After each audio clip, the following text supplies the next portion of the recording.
నన్ను ఒక అతిథిగా ఆహ్వానించడం నాకు ఎంతో ఆనందంగా ఉంది. ముఖ్యమైనటువంటి doctors and students and public and private media partnership collaboration లో భాగంగా ఈ రోజు మనం అందరూ ఈ కార్యక్రమాన్ని యాంటీ డ్రగ్ అడిక్షన్ అనే కార్యక్రమానికి మనం ఈ రోజు రథయాత్ర సందర్భంగా మనం సెలబ్రేట్ చేసుకోవడం మనం ఎంతో ఆనందంగా ఉంది. అంతేకాకుండా ఇది చాలా ముఖ్యమైన అంశం. ఈరోజు సమాజంలో ఒక పెనుభూతంగా ఉన్నటువంటి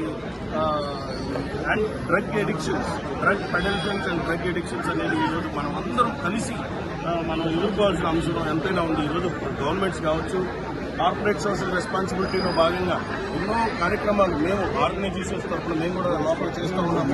ఎందుకోవాలంటే ఈరోజు స్ట్రెస్ఫుల్ లైఫ్ ఎందుకు వస్తుంది అంటే డ్రగ్స్ కావచ్చు, ఇటువంటి చెడు వ్యసనాలకి బానిస అవడం వలన ఈరోజు మనము ఇలాంటి పరిస్థితులకు ఎదుర్కోవాల్సి వస్తుంది. చిన్న పిల్లలు సార్ ఇటువంటి ఒక బయట ఎటువంటి ఒక దారుణమైన పరిస్థితుల్లో కాలేజీలోకి వచ్చింది, స్కూల్లోకి వచ్చింది, ఈరోజు రేపు మాపు ఇళ్లలో కూడా వచ్చే పరిస్థితి దాపిస్తూ ఉంది. కాబట్టి మనం అందరం కలిసి ఇలాంటి ఇస్కాన్, మన గౌరవనీయులైనటువంటి ఇస్కాన్ అధ్యక్షులు వారు, earth heroes foundation Amal Kiran గారు అండ్ ముఖ్య అతిథులు, ఇలాంటి వారందరూ కలిసి మనం అందరం కలిసి చేయి కలిపి ఈ రోజు ఇటువంటి పరిస్థితిని మనం పారదోలాల్సిందిగా మనం అందరం కలిసి పనిచేస్తాం. Thank you very much.